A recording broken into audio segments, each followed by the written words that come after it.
Hello मित्रों, हम दामोदर पथरी हॉस्पिटल शामगढ़ की टीम यहाँ तक्षकेश्वर महादेव मंदिर ताखाजी, ये यहाँ बोर्ड लगा हुआ है, हम आपको ये बता रहे हैं। ये तक्षकेश्वर महादेव जी का मंदिर है और इसको हम देसी भाषा में ताखाजी का मंदिर बोलते हैं। और ये बोर्ड आप पढ़ लीजिए, इसको किसी ने लगाया, इसमें सब बात है भक्त जन और मानस अखंड पारायण, ये सब इसमें लिखा हुआ है। अब सामने आप देख रहे हैं कि ये ताखाजी का जल कुंड है, यहाँ से आपको दिखाई देगा। और ये मंदिर का शिखर भी आपको दिख रहा है, ये भगवा रंग के कलर का ऊपर एक ध्वज फहरा रहा है। और ये सब पूरा दृश्य ताखाजी का हम आपको दिखा रहे हैं। अब ये हम इतनी सीढ़ियाँ उतर करके आए हैं ताखाजी के स्थान पर, तो ये पहाड़, इधर चारों तरफ पहाड़ है और पहाड़ों के बीच में ये ताखाजी को पहुंचने के लिए ये सीढ़ियाँ यहाँ पर बनी हुई हैं। तो अब कुछ सीढ़ियाँ और बाकी हैं, तो इनको उतरने के बाद हम आपको नहीं चलना दो, इसका पूरा वर्णन फिर हम आपको दिखाएंगे और मंदिर का भी दृश्य देखेंगे कि ये ताखाजी का जो मंदिर है वो किस बात के लिए इसको जाना जाता है।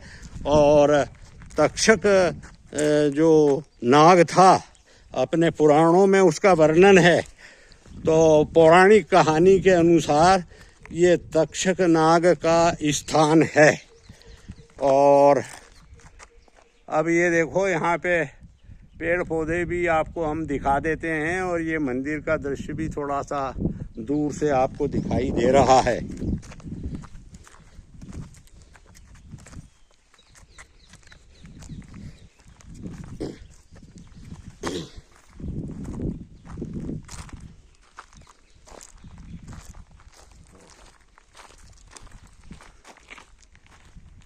आपको सभी दृश्य ताखाजी के हम वीडियो के माध्यम से आपके सामने प्रस्तुत कर रहे हैं। और ऐसे दुर्गम स्थान पर हम आए हैं, तो हम चाहते हैं कि आपको भी इस महत्वपूर्ण धार्मिक स्थान के बारे में, यहाँ के दृश्यों के बारे में आपको जानकारी हो, इसलिए ये वीडियो बना करके हम आपके सामने प्रस्तुत कर रहे हैं। मित्रों, ये स्थान ताखाजी का स्थान कहलाता है और भानपुरा से ये पास में पड़ता है। भानपुरा से नावली आना पड़ता है और नावली के बाद ये यहाँ पे 3-4 किलोमीटर का कच्चा रास्ता आता है, जो कि अभी निर्माणाधीन है। और संभावना ये है कि 2-4 महीने में ये रास्ता पक्का बन जाएगा, तो फिर यात्रियों को आने जाने की सुविधा रहेगी। अब ये यहाँ हम आ चुके हैं, ये मंदिर है, देखो हम आपको बताते हैं इस मंदिर का। श्री तक्षकेश्वर महादेव मंदिर नावली, ये नावली के गांव से संबंधित मंदिर है। और मैं ये चाहूँगा कि इस मंदिर के भीतर का गर्भगृह का दृश्य भी आपको बता दिया जावे। अब हम सीढ़ियाँ मंदिर की चढ़ रहे हैं और सीधा अब आपको मंदिर का दृश्य आपके सामने हमने प्रस्तुत कर दिया है। ये नंदी की मूर्ति यहाँ पे स्थापित है और यहाँ लिखा है, देखो रुद्रावतार बाल हनुमान जी का मंदिर भी यहाँ पे है। अब हम आपको बाल हनुमान जी के जो प्रतिमा है उसको बिल्कुल नज़दीक से आपको बता रहे हैं। श्रद्धा के साथ, भावना के साथ, अंतःकरण की कामना के साथ में दर्शन कीजिए। आपके सभी कष्ट दूर होंगे और बाल हनुमान जी आपकी आशाओं को पूर्ण करेंगे। तो अब हम ताखा जी के मंदिर के गर्भगृह के अंदर प्रवेश कर रहे हैं और आपको हम बताएंगे कि ये जो प्राचीन मंदिर है तक्षकेश्वर जी का, तो इस मंदिर का शास्त्रों के अंदर इसका महत्व बताया गया है। मैं यहाँ पे पुजारी जी महाराज से भी आपका परिचय कराना चाहूँगा।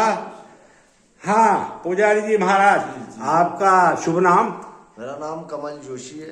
कमल जी जोशी, आप कहाँ के रहने वाले हैं? अपने यहाँ पास के गांव नावली से। नावली के आप रहने वाले हैं और जोशी जी हैं? जोशी हैं। आप कितने सालों से यहाँ का पूजा पाठ कर रहे हैं? सर हम तो यहाँ अपने परंपरागत से कर रहे हैं। पहले परंपरागत यानी आपके जो पुरखे हैं, हाँ, उनसे वो भी इस मंदिर का पूजा करते थे और आप भी कर रहे हैं। ठीक बात है, धन्यवाद है साहब, आपने बहुत अच्छा आप ये बताइए कि आप दो शब्द ये तक्षकेश्वर जी के बारे में अगर बता सके तो बताइए। जी बहुत अलौकिक और बहुत पुण्य भूमि है ये। और ये आदि अनादि काल से विराजमान महादेव बेटे हैं जो भगवान धन्वंतरी जी की तपोस्थली रही है। वो भगवान धन्वंतरी जी द्वारा स्थापित अति प्राचीन शिवलिंग है। और यहीं पास में नागराज तक्षक की भी प्रतिमा है जो नागराज तक्षक अपने कलयुग राजा परिषद को डसा था। बहुत अच्छी बात है। उसके बाद जब वो दोष मुक्त होने के लिए यहीं पे आपको विस्तार से जोशी जी जो पुजारी जी हैं आपको इस मंदिर का महत्व बता रहे हैं, अभी आपको और बता रहे हैं। नहीं बहुत अच्छा महत्व है। यहाँ उनका गुप्त स्थान रहा है नागराज तक्षक का। उसके बाद ही ताकेश्वर महादेव के नाम से जानने लग गया। उससे पहले भी यहाँ बहुत साधु संतों की तपोस्थली रही है। ये यहाँ अनोखी प्रकार की भगवान धन्वंतरी जी की स्थली के कारण ये पूरी औषधि। पुजारी जी जोशी जी ने आपको अपने शब्दों में बहुत अच्छा वर्णन करके और यहाँ का महत्व जो है, महात्म्य है, वो बताया।